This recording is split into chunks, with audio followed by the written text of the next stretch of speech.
शेतकरी बंधूंनो, शेतीसाठी माती हा महत्त्वाचा घटक असतो आणि म्हणूनच मातीचं आरोग्य उत्तम असणं हे अत्यंत गरजेचं आहे. शेतीमध्ये उत्पादन घेत असताना मातीचा प्रकार, मातीचा पोत, मातीचा कर्ब, मातीची पाणी धरून ठेवण्याची क्षमता या सर्व गोष्टी अत्यंत महत्त्वाच्या असतात. याशिवाय एक महत्त्वाची गोष्ट म्हणजे शेतीमध्ये जलनिस्सारणाच्या विविध पद्धती. मातीमध्ये पाण्याची मात्रा गरजेपेक्षा जास्त असेल तर पिकांची हानी होते, उत्पादनात घट होते, उत्पन्नावरही परिणाम होतो. आजच्या कृषी दर्शन या कार्यक्रमात शेती बचाव अभियान 2026 अंतर्गत आम्ही असाच एक विषय निवडला आहे. जलनिस्सारणाच्या विविध पद्धती याविषयी कृषी महाविद्यालय नागपूरचे सहाय्यक प्राध्यापक अक्षय उतखेडे हे आपल्याला मार्गदर्शन करणार आहे.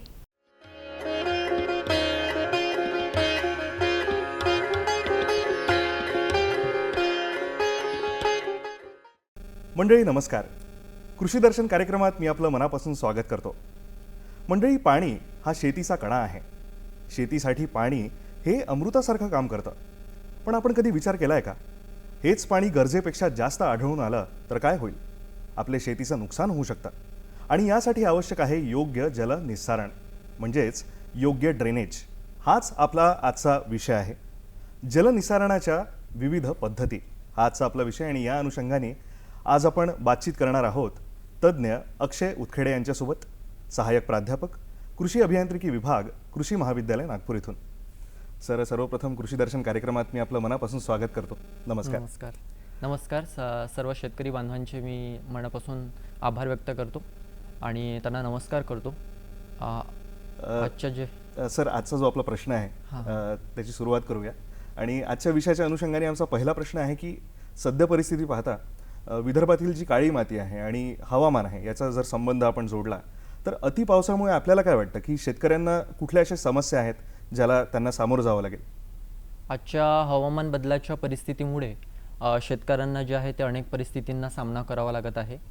कधी काय होते की हवामान बदलामुळे काय होतं आहे की कधी अत्यल्प पाऊस पडत आहे आणि कधी कमी पाऊस पडत आहे. या पावसाच्या अनियमित पॅटर्नमुळे काय होतं आहे की शेतकऱ्यांना प्रचंड नुकसान सहन करावं लागत आहे. महत्त्वाचं म्हणजे आपला जो विदर्भ भाग आहे, म्हणजे महाराष्ट्रातला जो विदर्भ आहे याच्यामध्ये काळी माती जी आहे ते मेनली याच्यामध्ये आपण क्रॉप कल्टिवेट करतो किंवा पिकांची लागवड करतो.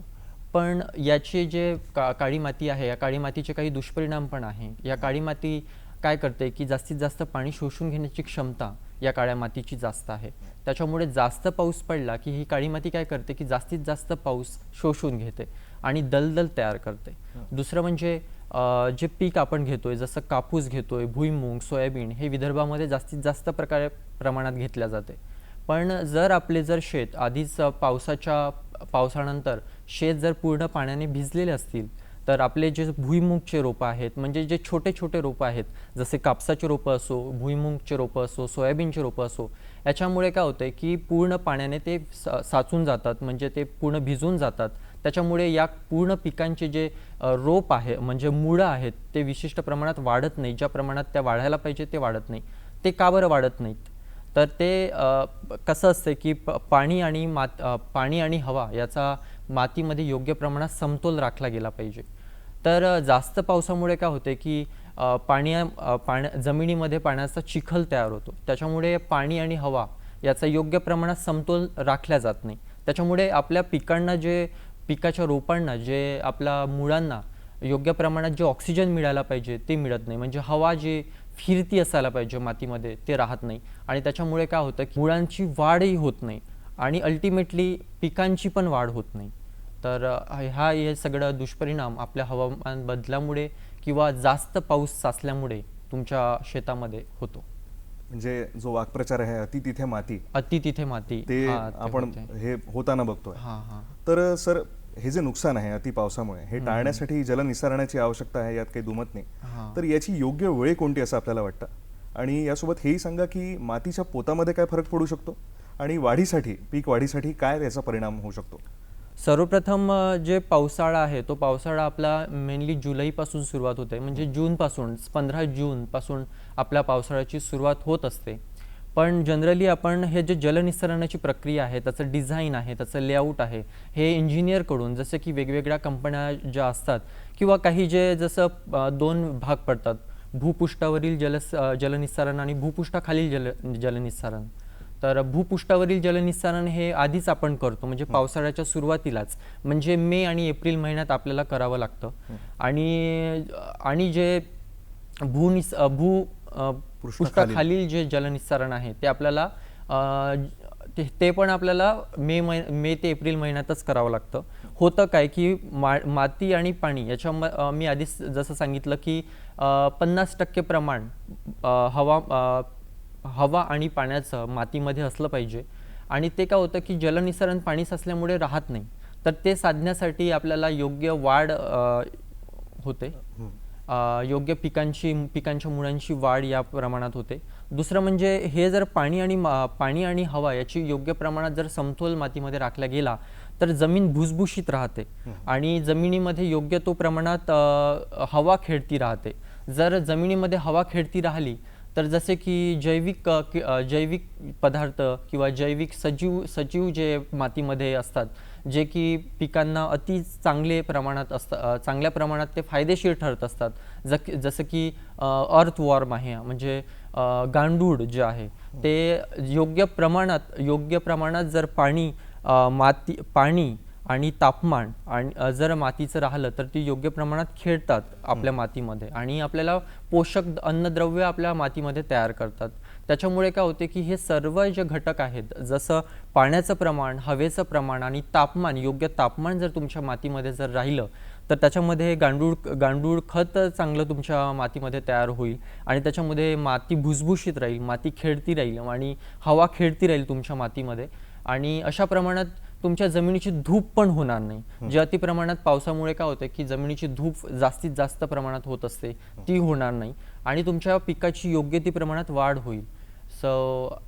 अशा प्रकारे तुमचे मे किंवा एप्रिल महिन्यामध्ये जर तुम्ही तुमच्या लेआउटची डिझाईन जर केली जलनिस्सारणाच्या प्रक्रियेची, तर तो जास्तीत जास्त फायदा तुम्हाला पावसाळ्यापूर्वी किंवा पावसाळ्यामध्ये जे तुमचं पाणी साचलेलं असतं शेतामध्ये ते कमी होणार. अच्छा, म्हणजे जल देण्याव्यतिरिक्त सुद्धा जलनिस्सारणाची सुद्धा योजना आपल्याला बनवणं भाग आहे. तर सर, आपल्या उत्तरात आपण 2 पद्धती सांगितल्या, भूपृष्ठावरील आणि भूपृष्ठाखालील. तर सर्वप्रथम याबद्दल विस्तृत माहिती ऐकून घ्यायला आवडेल. सर्वप्रथम सांगा की जमिनीचा जो पृष्ठभाग आहे त्याच्या वरची निचरा पद्धत म्हणजे काय आणि त्याच्या काय पद्धती आहेत? सर्वप्रथम जमिनीच्या पृष्ठभागावर पण काही प्रमाणात आपलं पाणी साचलेलं असतं, जसं की खळग्याच्या प्रमाणात असो किंवा काही असो, वाहतं पाणी असो. या पाण्यामुळे काय होतं की जास्तीत जास्त जमिनीची तुमची धूप होत राहते. जमिनीची धूप झाली की तुमची जी वरची जे टॉप मोस्ट सॉईल जे म्हटलं जाते की जे जास्तीत जास्त प्रोडक्टिव्ह असते, काळी माती, मेनली काळी माती, तर त्याचा जो थर आहे, जमिनीचा जो थर आहे तो तुमच्या पावसाच्या पाण्यासोबत निघून जातो. त्याला जमिनीची धूप असं म्हणतो आपण. आणि त्याच्यामुळे काय होते की बरंचसं त्याच्याचमध्ये त्याच टॉप मोस्ट सॉईलमध्ये तुमची न्यूट्रिएंट जास्तीत जास्त असतात. मेनली NPK, मायक्रोन्यूट्रिएंट आणि मॅक्रोन्यूट्रिएंट आपण ज्याला म्हणतो, ते टॉप मोस्ट सॉईलमध्येच असतात आणि ते जर निघून गेले, पाण्याच्या सोबत जर निघून गेले, तर त्याचा थेट परिणाम तुमच्या पिकाच्या उत्पादनावर होत असतो. सो पहिले तर उताराचं किती प्रमाण आहे त्याच्यानुसार उताराचं प्रमाण, त्याच्यानंतर जमिनीचे तुमचं टेक्स्चर कोणतं आहे, जमिनीचा पोत कोणता आहे, काळी माती आहे, रेताळ माती आहे किंवा लोमी सॉईल जे म्हणतो आपण, जे नदीच्या थेट बाजूला जे असते, तर त्यानुसार तुमचे या विविध प्रकार ठरत असतात भूपृष्ठावरील जलनिस्सारणाचे. तर पहिले म्हणजेच काय की तुमच्या जमिनीचं सपाटीकरण करणे. पहिले जमिनीचं सपाटीकरण करण्यासाठी काय केलं जाते की तुमची जे उतार आहे तो उतार तयार केला जातो. जसं की 2% जर कमी उतार असेल तर तो तुमची जमीन सपाट असते. जेवढी तुमची जमीन सपाट असेल तेवढं जास्तीत जास्त पाणी तुमच्या जमिनीवर साचेल. सो तुमचा जर 2% जर जास्त उतार तुम्ही तयार केला जमिनीवर, सो त्याच्यामुळे तुमचं जे जमिनीवरचं पाणी आहे ते निघून जाईल. दुसरी गोष्ट म्हणजे फील्ड ड्रेनेज सिस्टम.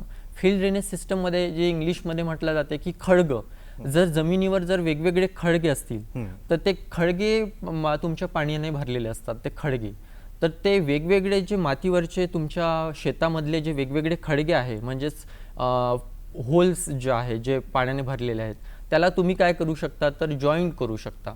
पाईपने जॉईंट करू शकता किंवा नालीद्वारे जॉईंट करू शकता आणि ते पूर्ण नालीद्वारे जमा केलेलं जे पाणी आहे ते एका नाल्यामध्ये जमा होईल आणि ते नंतर मग पूर्ण आउटलेटद्वारे, एका मोठ्या आउटलेटद्वारे शेताच्या बाहेर जाईल. दुसरी ही पद्धत झाली. पहिलं म्हणजे जमीन सपाटीकरण झालं, ज्याच्यामध्ये 2% जास्त तुम्हाला उतार तयार करायचा आहे. दुसरं म्हणजेच फील्ड ड्रेनेज सिस्टम जे झाली, त्याला प्रणाली म्हणतो आपण. तिसरं गोष्ट म्हणजेच काय की बेड आणि फरो सिस्टम. बेड आणि फरो सिस्टम म्हणजेच काय की आपण सहसा शेतकरी ऊसाच्या लागवडीसाठी, कॉटनच्या लागवडीसाठी म्हणजे कापसाच्या लागवडीसाठी बेड आणि फरो सिस्टम तयार करतातच. पावसाळ्यानंतर म्हणजे पेरणी त्याच्यावर करतात. पण ॲक्च्युली हे जे बेड आणि फरो सिस्टम आहे याच्यामध्ये बेड जो आहे तो 50 सेंटीमीटरचा घेतला जातो आणि फरो जी आहे ती 1.5 मीटरची घेतल्या जाते. सहसा आपण 50 सेंटीमीटर म्हणू शकतो. 50 सेंटीमीटरची फरो घेतल्या जाते आणि या बेड आणि फरो सिस्टमवर तुमच्या कापसाची लागवड म्हणो किंवा सोयाबीनची लागवड ही केली जाते. याच्यामध्ये होते काय की पूर्ण जे तुमच्या जमिनीवरचं पाणी आहे, शेतामधलं जे पाणी आहे ते तुमचं फरोमधून बाहेर निघून जातं, शेताच्या बाहेर निघून जातं आणि शेतामधलं जे पाणी साचलेलं पाणी आहे ते थोडं कमी व्हायला मदत होते. आणि चौथं म्हणजेच नाला पद्धत. नाला पद्धतमध्ये काय होते की जशी हे बेडिंग पद्धत सारखीच आहे. बेडिंग पद्धतमध्ये आपण साधारणतः बेड आणि फरो तयार करतो आणि त्याच्यामधून पाणी निघून जाते. पण या नाला पद्धतमध्ये काय होते की जो फरोची जे डेप्थ आहे त्याची डेप्थ ही जास्त ठेवल्या जाते. सहसा 1.5 मीटर 90 सेंटीमीटर पर्यंत ठेवल्या जाते आणि त्याची जी विड्थ आहे म्हणजे व्यास आहे आणि लांबी आणि रुंदी आपण याला ग्राह्य धरतो, तर लांबी आणि रुंदी जी आहे ते दोन्ही जास्त ठेवल्या जाते. सो जास्त प्रमाणात तुमचं शेतीमधील जे पाणी आहे ते आउटलेटद्वारे शेताच्या बाहेर निघून जाते. तर अशा प्रकारे हे भूपृष्ठावरील म्हणजे जर जमिनीवर जर पाणी साचलेलं असतील तर त्याच्यामधून पाणी निघायला तुमच्या शेतामधून मदत होते. नक्कीच सर, खूप छान आणि विस्तृत पद्धतीने आपण सांगितलं, जेणेकरून शेतकऱ्यांना पण खूप व्यवस्थितरित्या ते कळेल. यासोबतच सर, पृष्ठभागाखालील जो निचरा आहे त्याहीबद्दल आम्हाला माहिती द्या आणि त्याच्याही पद्धतींबद्दल आम्हाला सांगा. नक्कीच. भूपृष्ठाखालील पण पद्धत आहे, पण ही पद्धत भूपृष्ठाखालील जे जमिनीच्या खाली जे पाणी असते ते सपोज 2 मीटर खाली एवढं असते. म्हणजे आपण शनी शिंगणापूर, शिर्डी, अहमदनगर या ऊसाच्या बेल्ट ज्याला आपण म्हणतो की तो ऊसाचा बेल्ट आहे आणि त्या प्रमाणात काय होतं की तुमच्या कॅनलच्या बाजूनच किंवा धरणाच्या बाजूनच जर तुमचं शेत असेल तर जमिनीमध्ये 1.5 फुटापर्यंत जर तुम्ही खणलं तर लगेच ते पाणी लागायला सुरुवात होते. म्हणजे नाली वाहायला आपल्याला असं दिसते की आपलं नाली वाहत आहे, 1.5 मीटर खोदल्यावरच नाली वाहत आहे. अशा परिस्थितीमध्ये म्हणजे विदर्भात नाही तर पश्चिम महाराष्ट्रासारख्या जे ऊसाचा जो बेल्ट आहे जिथे पारंपरिक इरिगेशनच्या पद्धती वापरल्या जाते तिथे हे सिस्टम जास्त वापरल्या जाते. पण ही सिस्टम जास्तीत जास्त फायदेशीर त्याच ठिकाणी आहे जिथे 1.5 मीटरपेक्षा कमी पाणीच लागून राहिलेलं म्हणजे लागतं तिथे. पण ही थोडी खर्चिक पद्धत आहे. याच्यामध्ये हेरिंगबोन पद्धत आहे. हेरिंगबोन म्हणजे काय की पहिले माशाच्या आकारासारखं स्ट्रक्चर पाईपचं हे जमिनीखाली तयार केलं जातं. म्हणजे सेंट्रलला एक PVC पाईप घेतला जातो. तो PVC पाईप हा परफोरेटेड असतो म्हणजे सच्छिद्र असतो. सर माफ करा, इथेच मला थोडं तुम्हाला थांबावं लागेल. ही माहिती आपण पुढे जाणून घेऊया. तूर्त वेळ झाली एका छोट्याशा विश्रांतीची. मंडळी, कुठेही जाऊ नका, पाहत राहा कृषी दर्शन कार्यक्रम. भेटूया एका छोट्याशा विश्रांतीनंतर.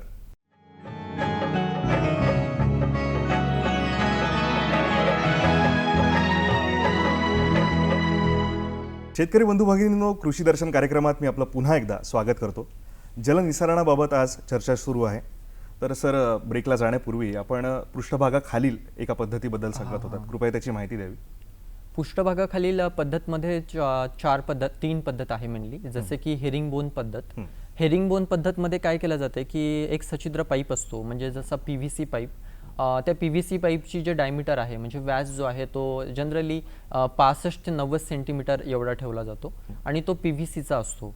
तर हेरिंगबोन म्हणजेच काय की हेरिंगबोनच्या नावामध्येच आहे की तो माशाच्या आकारासारखा असतो, जसे माशाचे काटे असतात आणि जो बॅकबोन असतो, कणा असतो आणि बाजूला त्याचे हाडं असतात.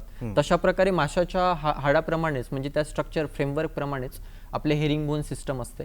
म्हणजे मेन जो पाईप असतो, मेन PVC पाईप हा सेंटरला ठेवला जातो आणि बाजूने पूर्ण त्याच्या लॅटरल्स जोडलेल्या असतात आणि त्या लॅटरल्स परफोरेटेड असतात.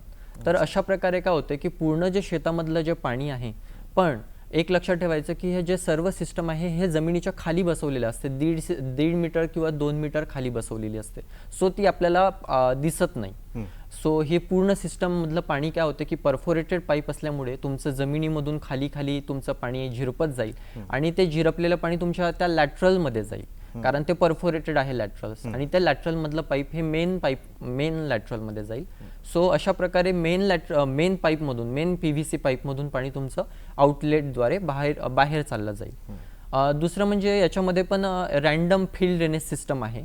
रॅन्डम फील्ड ड्रेनेज सिस्टममध्ये काय होतं की जिथे खूप जास्त पाणी आहे, म्हणजे खडगे आतमध्ये, म्हणजे जमिनीच्या खाली जे खूप जास्त प्रमाणात पाणी जिथे खडगे प्रमाणात साचलेले आहेत, तिथे पण आपण काय करतो की परफोरेटेड PVC पाईपद्वारे म्हणजे PVC पाईपद्वारे ते खडगे आधी आपण जॉईंट करतो.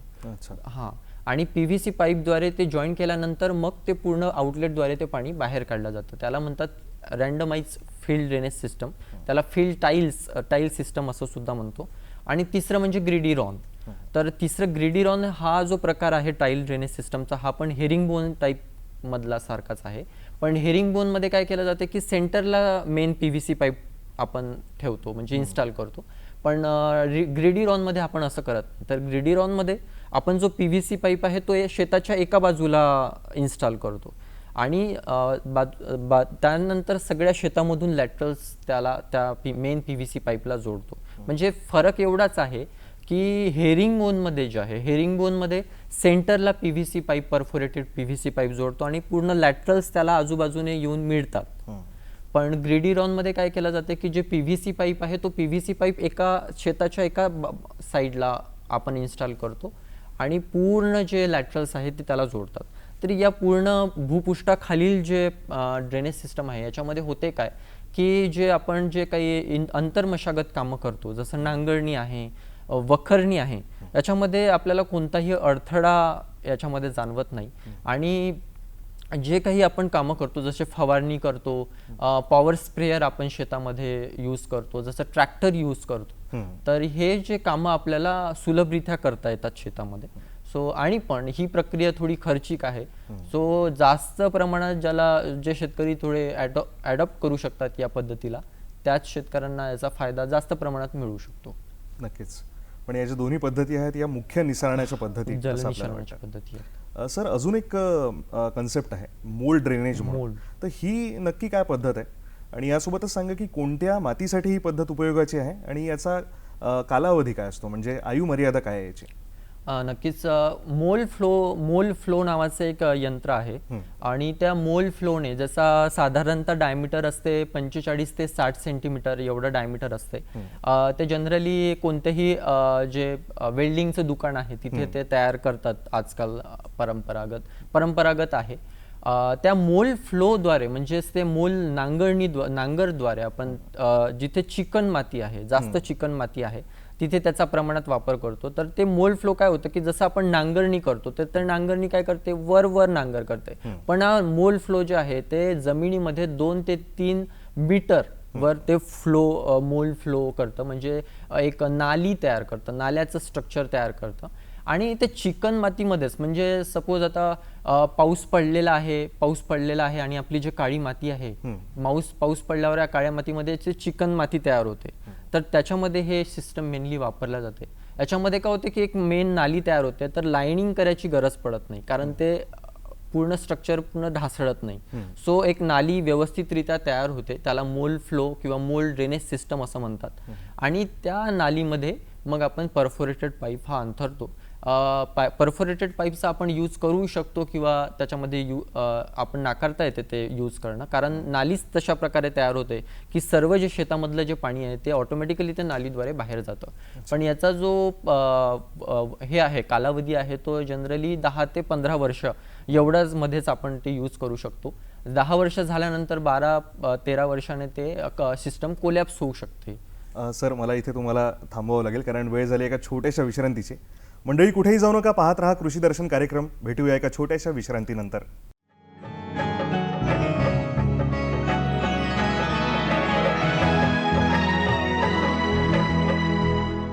मंडळी, कृषी दर्शन कार्यक्रमात आपलं पुन्हा एकदा स्वागत. सर, कार्यक्रमाच्या शेवटच्या टप्प्यावर आपण पोचलो आहोत.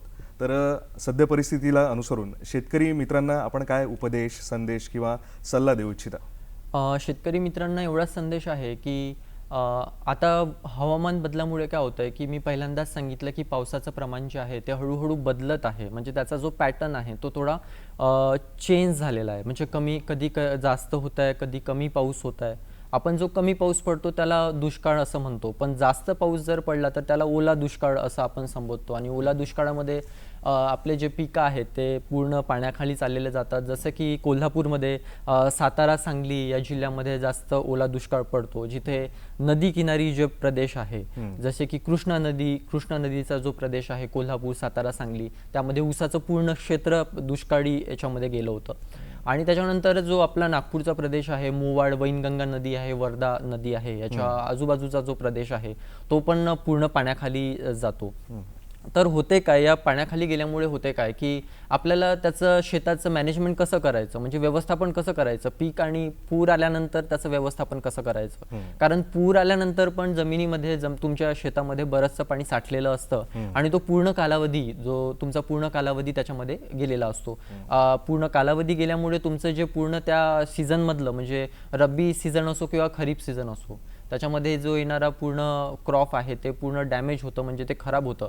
आणि तुमचं ऑटोमॅटिकली बेनिफिट जो मिळणारा असतो, जसं ऊसापासून एकरी 1 लाख 2 लाख जो मिळणारा आहे, किंवा कापसापासून पर एकरी 10 क्विंटल जे आपण घेतो त्याचं उत्पन्न ऑटोमॅटिकली 2 क्विंटलवर येऊन बसतं आणि त्याचा ऑटोमॅटिक फटका, म्हणजेच आपोआप फटका तुमचा शेतकऱ्यांना बसतो.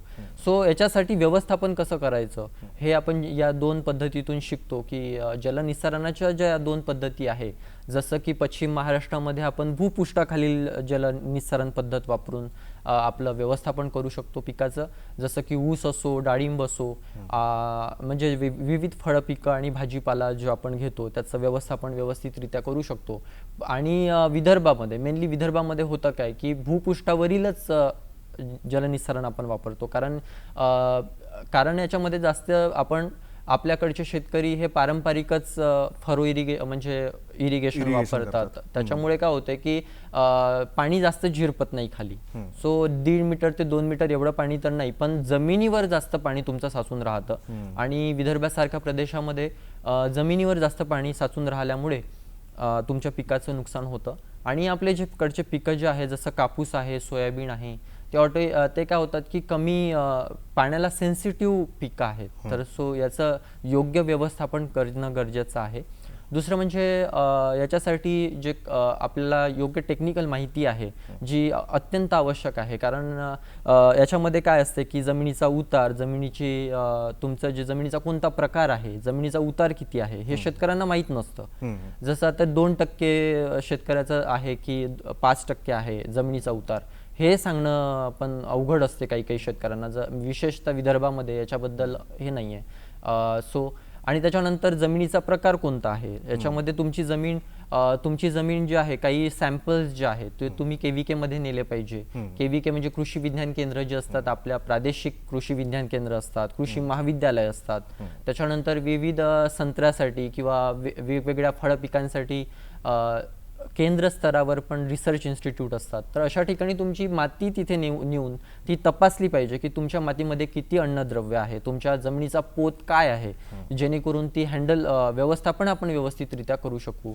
आणि KVK मध्ये जर तुम्ही हे नेलं, वेगवेगळ्या NGOज असतात, जसं बायफ नावाची NGO आहे, मी आता इथे नाव घेणार नाही, पण बायफ नावाची असते, वॉटर नावाची, आता आमिर खानची एक पाणी फाउंडेशन नावाची योजना आहे. तर ते पाणी फाउंडेशन काय करते की जमिनीमध्ये पाणी आणून देण्याचंही काम करते आणि जमिनीमधलं पाणी काढून देण्याचंही आपण काम करते, ज्याच्यामुळे काय होते की जमिनीचं सपाटीकरण. तर अशा NGOला आपण प्रत्येक ग्रामपंचायतीने अप्रोच झालं पाहिजे किंवा प्रत्येक ग्रामपंचायतीने त्याबद्दल शेतकऱ्यांना माहिती दिली पाहिजे, ज्या शेतकऱ्यांना खरंच गरज आहे. कारण काय होते की खेड्यामध्ये काय होते की नदीच्या किनारी जे प्रदेश आहे, नदीच्या किनाऱ्यावरचे जेवढे शेती आहेत, ज्याच्यामध्ये संत्रा बागा मोठ्या प्रमाणात असतात, भाजीपाला पेरलेला असतो, तर काय होते की पूर्ण जेव्हा पूर येतो तर ते पूर्ण पीक त्या पाण्याच्या खाली जातं आणि तुमची पूर्ण माती पण त्या पाण्यासोबत चालली जाते. म्हणजे काय होते की मृत्यूचा धूप होते आणि पिकाचं पण नुकसान. नक्कीच सर, जलनिस्सारण किती महत्त्वाचं आहे याबद्दल माहिती दिल्याबद्दल सर खूप खूप धन्यवाद आणि कृषी दर्शन कार्यक्रमात आपला अमूल्य वेळ दिल्याबद्दल सुद्धा आपले मनापासून आभार.